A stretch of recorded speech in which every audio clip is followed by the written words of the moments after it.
Be very careful what you ask for, because you just might receive it.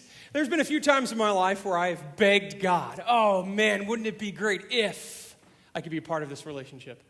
Or hey man, that job opportunity looks fantastic. God, if you could just deliver, I'm begging, can you listen, just hand it off. That'd be great. That'd be wonderful. But to be honest, with a little bit of hindsight, a little bit of time, I look back and I say, oh, thank you, God, for not allowing me to be a part of that dumpster fire. There's just times in our lives where we look at it and say, oh, okay, I get it. That's cool. It reminds me of a time in God's family's past where they were just so passionate about trying to receive an earthly king. God's family, Israel, was begging God, God, can you please give us an earthly king, man, so that we have somebody that could lead us into battle and win victories for you. And God's like, man, I'm your king.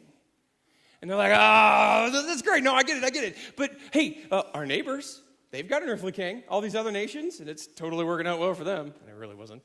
And God's like, no, really, you don't want that. You don't want to be under the oppression of man. You want to have me to worship and to rule you. And they're like, no, please, just give us an earthly king. And I can imagine God just finally, okay, here you go. And for years, decades, or hundreds of years, God's family was ruled over by an earthly king. And if you can imagine, there is no good king. There are some good-ish kings. There are some horrible, terrible, ridiculous kings. But basically, Israelites found out that when being ruled under a king, they were going to regret begging and asking for God. So we are going to be taking a look at this morning just a quick picture of how it goes wrong. One of those kings named King Ahab, and I'm telling you, he was a king that was not a good man. And I'm not saying his policies weren't great. What I'm saying is basically if God commanded Ahab to do something, Ahab said, no, I'll go the other direction. Matter of fact, it seemed like Ahab took very much pleasure in saying, oh, these are God's ways? I'm going the exact opposite. This is a guy that loved child sacrifice. Let's just put it bluntly. He was not a godly king. And so God felt the desire to say, listen, because of this bad influence of this earthly king, he invited other nations and other idols and gods and all these quote-unquote deities that are really just nothing to infiltrate God's family. And so now there's idolatry in the camp. And so God says, you know what? I need to do something. And I'm going to do something in a mighty, mighty way. And so he asks his servant, he commands Elijah, here's what I want you to do. We're going to have a God off. We're going to have a contest. I think this is going to be a good time. Let's get everybody on Mount Carmel. Mount Carmel. Anybody else hope there's an actual mountain of Carmel in heaven? I'm not saying I'll be disappointed, but still. Anyway, so he's like, all right, so we're going to have this God off. How about, Elijah, you go to the Baal worshipers. You go to all these different priests and priestesses and prophets of these idols, and how about you invite them to the top of this mountain, and we're going to give them a chance to let their God shine through. And then I'll have a turn. And so that's what Elijah does.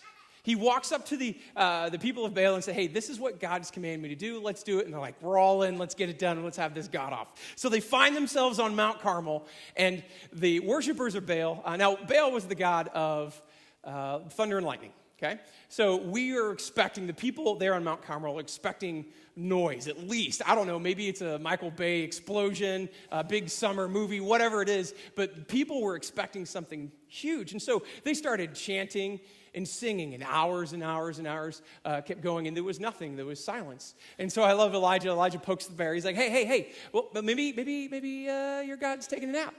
Maybe you should go louder. Maybe sing, scream, dance, whatever you need to do. And they do for hours and hours and hours. And then he pokes the bear again after silence. He's like, hey, maybe your God's on the bathroom.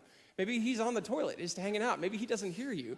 I love Elijah. This is great. This is a man who is arrogant because he knows what God's going to do. He has been commanded by God, believes that God's going to come through. And so I can see him kind of poking the bear like, hey, what's going on? These people, these Baal worshipers, come to such disarray and frustration because there's nothing but silence, nothing's happening. And so they start flaying their skin off. They start bleeding out. People are starting to die. I mean, it is insane what they're trying to do to get their God to pay attention and react. And Elijah finally says, okay, you had your turn. Now it's my God's turn. And this is where we pick up in 1 Kings 18:30 through 39. Then Elijah said to all the people, come here to me. They came to him. And he repaired the altar of the Lord, which has been torn down. Elijah took 12 stones, one for each of the tribes descended from Jacob, who in the word of the Lord had come, saying, your name shall be Israel. With the stones, he built an altar in the name of the Lord. He dug a trench around it enough to hold 2 seahs of seed. He arranged the wood, cut the bull into pieces, and laid it on the wood. Then he said to him, fill 4 jars with water. Pour it on the offering and on the wood. Do it again, he said. And they did it again. Do it a 3rd time, he ordered. And they did it a 3rd time. The water ran down around the altar and even filled the trench. I love this. Guys, backyard barbecues, wonderful time. You gather friends. There's going to be barbecue, the smells, the taste. It's going to be fantastic. Anybody who have been to a backyard barbecue where somebody sets up the fire, gets whatever protein you like, sticks it on the fire, and is like, all right, let's just start dousing it with water, right? Those are the neighbors you don't hang out with anymore. Those are the people you say, not for me, maybe somebody else, right? But he is so confident. He is so confident because God has commanded Elijah.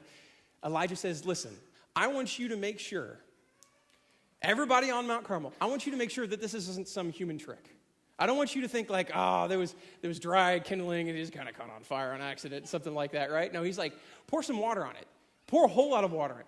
Pour so much water on it, it's ridiculous. He was setting the stage for God to move and act and change lives. And here's where we continue reading, 36. At the time of the sacrifice, Elijah stepped forward and prayed, Lord, the God of Abraham, Isaac, and Israel, let it be known today that you are God in Israel. And I am your servant and have done all the things that you at your command. Answer me, Lord, answer me, so that these people that would know that you, Lord, are God, and that you are turning their hearts back again. Then the fire of the Lord fell and burned up the sacrifice, the wood, the stones, the soil, and also licked up the water in the trench. When all the people saw this, they fell prostrate and cried, the Lord is God. The Lord is God. I love how Elijah in his prayer, again, takes no credit and says, this isn't a magic trick. This isn't me. This is me just being obedient to the Father. There is one God, one true God. And that's what we're talking about this morning. Tim said that we're going through this hills we die on. The idea that there are principles in our faith that we have concrete feet, that we're not moving around. There's lots of gray area in Scripture that we can debate and be friends and disagree as adults. It's awesome. But there are some things that you and I would look at and say, you know what? I'm standing firm right here on Scripture. The first one last week was Jesus Christ died on the cross and rose. We have concrete feet in Jesus Christ. There are lots of conversations around it, but we know there is only one way to the Father, and that's through Jesus Christ. And today we are talking about we believe in one true God. And those are concrete feet. We're not going to adjust that. We're not going to look around and say, well, yeah, he's God. He's a God. He's a path. But as followers of Christ in here, if you're new, welcome. I'm glad you're here. Way to be brave and do something a little crazy. If you're online, maybe in Pennsylvania, it's nice to have you. Listen, we've got concrete feet when it comes to one God. And what Elijah was combating was idolatry. So idolatry is anytime we worship something over one true God, we practice idolatry. Now, you might be like me and wonder, okay, this is an amazing Old Testament story that happened thousands of years ago in God's family. Seriously, John, it's 2017. I'm not into child sacrifice. Why are we talking about this? I get it, right? It's 2017. We probably, the vast majority of us in here, don't have some kind of an idol, a statue, bronze or metal, concrete, whatever in our house that we bow down to. Probably most of us are in that situation, but I am going to say that idolatry is a massive problem in my life. I feel in the church's life, and I very much feel in our culture that idolatry has become a cultural norm. But it applies to us in many ways, even if we don't want to admit it. There is an author, Kyle Idleman. Kyle is the preaching, either on the preaching team or the preaching guy at Southeast Christian Church in Louisville, Kentucky. Don't say Louisville or you'll lose friends. Or Louisville, Louisville, Kentucky, fourth, fifth biggest church in North America. And he wrote, great author, he wrote a book, Gods at War. And I'm going to be very honest with you. As an ADHD person, I have read some of this book. Every book in my office, I've read some of. Have I ever finished a book? Yes, but once. It was an accident, and I apologize. But seriously, this is a fantastic read. I'm not going to promise and be like, I'm totally going to finish it. But I would encourage you, if idolatry is something that you want to look into, if this message, if this conversation perks your interest, I would encourage you to look into this. I'm going to do, for the next just few minutes, a brief overview of his main points, because I feel like they kind of destroyed my heart. And so I'm hoping they would help with yours as well. Ken says that idolatry isn't... Did I call him Ken? Kyle, my bad. Ken, Kyle, if he's watching online stream, I apologize. He says that idolatry isn't an issue. He says idolatry is the issue for us. Again, anytime we worship something over one true God, we practice idolatry. So there are three major categories that Kyle would say from his book, Gods at War, that sometimes you and I kind of set up temples, create kings to lead us instead of following the one true God. The first one is sometimes we create a king out of pleasure. In our culture, boredom is the enemy. All right, guys, let's be real honest. When you're at a stoplight, what are you doing? You're on your phone, because I drive around Bloomington, everybody's on their phone. Okay? Listen, we can't even be bothered at a stoplight not to be like, what? Nice text. That's great. Listen, I get it. Texting and driving, dangerous. Being on your phone at a stoplight, probably not the worst thing. But we are so conditioned in our culture that if we are bored, that's wrong. We can't be bored. We have to have things around us. The entertainment industry is alive and well. And listen, I literally a person sitting here not looking at you saying you need to fix this. This is more like counseling for me. I look at something that's really jacked up in my life, and I try to work through it while 1,000 people look at me on the couch. It's kind of weird, but it happens. But I'm working through this as well. I make entertainment, I make pleasure an idol. I say I can't have boredom in my life. We think that we have the right to indulge in food, sex, and entertainment. I said sex. You okay? These are all fine things. Food, sex, and entertainment is fine, but to be very honest, we automatically think we have the right to just jump headfirst into all these things. And we say, God, you're really important, but I'm never going to be bored, and I've got to have a great entertainment life, and I have to be 100% happy all of the time. And so he says sometimes we create temples out of pleasure. The next one is sometimes we create a king out of power. We want this temple, this idol that we can come to and say, you know what? Success, money, and achievement, that's for me. I get it. Growing up, I understand the value of hard work. We need to produce, to support, to love. I get it. I get it. But unfortunately, I think myself and some of us have perverted this idea of work, where instead of doing the best we can to serve the people we love and create a decent income, we have said, you know what? 40 hours isn't enough, 50 hours is enough, 60 hours is enough, 2 cars, 3 cars, 5 boats, whatever it is. We've looked at money, success, and achievement as an illusion of freedom. In American culture, if we have more, we can do more. We can get away from the people we don't like. We can take vacations with the people we do like. We can retire earlier. So we say, God, you're important, but just not in charge of my bank. You're not in charge of my future financially. So he says that sometimes we create altars out of power. And the last one really kind of damages my heart because this one is near and dear to me. We create a king out of love. We create a temple out of love. Love can be described as the ultimate narcotic. Have you ever heard of lovesick? Have you ever been infatuated? I have had the opportunity to be in student ministry for a very long time, and I've known amazing teenage young men and women who are intelligent, mature, making great strides. I mean, trajectory like nothing else. And then they start making ridiculous choices like they're 5-year-olds. And you come to find out, there's a boy.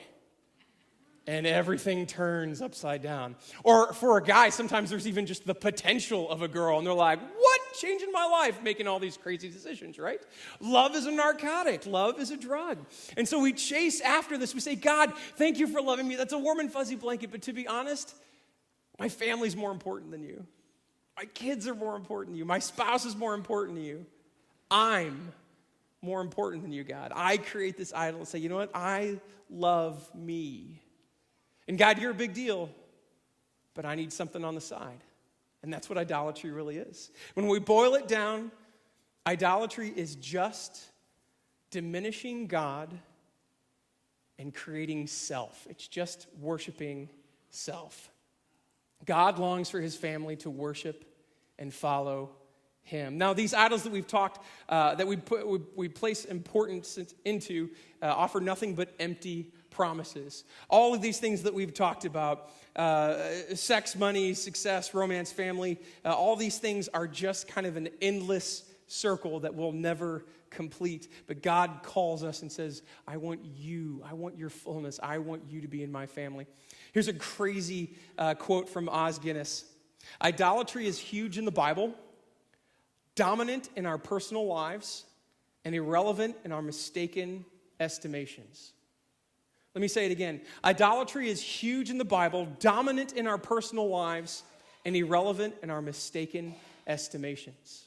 When we live like there's one true God, idols will kind of just disappear. But when we get in a place where we're mistaken and we look at God and say, I just need a little extra, we don't even estimate the idols in our lives well. So let's go back to Mount Carmel and see how this might apply to us, okay?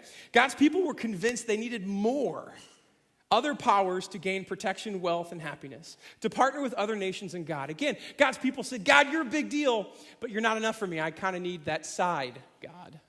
I need something else to complete me. And so basically, they looked at God and said, I need more. You're not enough. Because of these desires, they justified diminishing God and elevating self.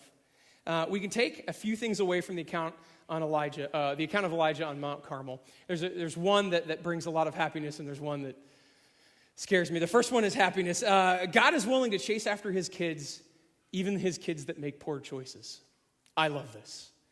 Man, when I sit back and think of my life, my story, the things that I've been through, the decisions, the words that have come, that have brought damage to other people, I am so thankful God chases after kids that make poor decisions. He didn't have to bring those people on Mount Carmel. He did not have to look at his family and say, I know you've been cheating on me for years, for decades, for hundreds of years. I know that you've been completely somebody else's and your heart isn't even mine. But you're my family, you're my kids, and I'm chasing after you, and I love you. That is fantastic. If you walk out of this room today with nothing else, know that no matter where you've been, what you're doing, or your trajectory, God will chase after you. But the second thing we learn from the top of Mount Carmel is he is jealous of his family, and he cannot stand it when we cheat on him. We need to be very careful. We need to be very honest with our lives and say, listen, how do we say God is a big deal, but I need more? How do we elevate passions and loves and romance and all these things, food for crying out loud? How do we say, listen, that's important too, and to be honest, God, you're a Sunday morning great thing, and it's Wednesday, and I need to do what I need to do. Now, Exodus 20, verse 3, we're going to walk through the first 2 of the 10 commandments. I love this. As you can tell that God is trying to speak to males here. He just boils it down into just 10 things. Like, it's the same amount of fingers you have on your hand. So guys, it's like real easy for us, right? So the first one is like, if you had to boil down this whole life, he says you should have no other gods before me. That our relationship with God is so important. Anything else is secondary. Anything else. Passions, what we think is right and wrong, family, money. He says you will have no other gods before me. The relationship you have with me is number 1. Worship was designed for him, not for the things we tend to create to worship. Now, I forget who said this, but I'm going to steal it from him. This is basically called secular idolatry. A secular idolatry is when we set something up other than God as our focus in life. These could be good things, these could be bad things, but basically what we're saying is the deity, the one God that we love and cherish, we say, that's fine, you're over here on Sunday, and I'll take care of this. So we find meaning in wealth, security, fame, lust, family, achievements. Again, all these things can be very positive, but what we say is, God, I need something else. Now, some of these things might even be passion projects that you and I would look at and say, those are honorable. But we elevate above God. Environmentalism, the political process, human rights. These are all fantastic things to get behind. Fantastic things to champion. But I've seen so many of my friends get so involved in whatever particular passion that is positive, they literally leave God right behind them and say, you know what? Yeah, if he doesn't agree with me on this one, I'm forging ahead. The second commandment is Exodus 20, verse 4. You shall not make for yourself an image in the form of anything in heaven above, or on the earth below, beneath, or in the waters below. So basically, one God, and don't twist God's likeness around what you hope for. Now, some of you might remember a story about a golden calf. So Moses is on Mount Sinai, and the rest of the Israelites just kind of came out of Egypt, and I can't imagine what they've seen. It must have been just mind-boggling, right? See how God would move and groove in that situation. So Moses is on Mount Sinai, and it takes a couple days, and then it takes a couple weeks, and he's up there quite a long time. The people at the valley are looking around saying, hey, whoa, what's going on? Is he ever coming back? Maybe Moses is dead. Maybe he will come back. I don't know. But all these people are kind of losing focus, and we're all kind of just chilling out here. I think we have a great idea. Let's create something that we can remember God for. Let's create, I don't know, let's get some gold. Let's shape it into whatever it is. Who cares if it's a calf, a bull, a duck, a goose, a salamander? Who cares? And what we can do is we can worship the idea of God through this man-made idol. This would be referred to as sacred idolatry. Taking something like doctrine, taking doctrine or religious traditions that look like worshiping God, but again, kind of twisting them with our own pleasure, with our own, desires for it, okay? So, is gold bad? No. Are calves bad? No. But what God is saying is don't even bother, because you will end worshiping the Father and start worshiping the creation. Now, this is difficult. I've been a Christian for about 20 years, and I've seen a lot of churches go through some pain. I've seen church splits. I've had buddies in congregations that literally just crumble because something sacred, something valuable in our religious community is put on such a pedestal that God has placed down. Organs, color of carpet, worship style, American flags on or off stage, a cappella or instrumental. I have seen people take their passion and say, God is big, but if you play the guitar, I'm never going to speak to you again. God is big, but if it's not the right worship leader or the right preacher, I'm out. Sometimes we can take the sacred and make them idols. We can take this amazing community that we're all trying to love Jesus and love others and say, nah, if you don't adhere to what I believe, what I prefer, the gray areas, we're just not even going to hang out anymore. So we got to be careful of that. I feel like the secular idolatry and sacred idolatry is a common thing in our culture. It is in my life sometimes. Now, Scripture tells us that no one is above the temptation to sin. We're all in this boat. So what do? If there is one true God, but we struggle with creating these idols, creating these side gods, what do we do about it? Wherever we find ourselves in the spectrum of big-time idolatry or just kind of dipping our toes, we need to understand, first and foremost, God cannot stand it.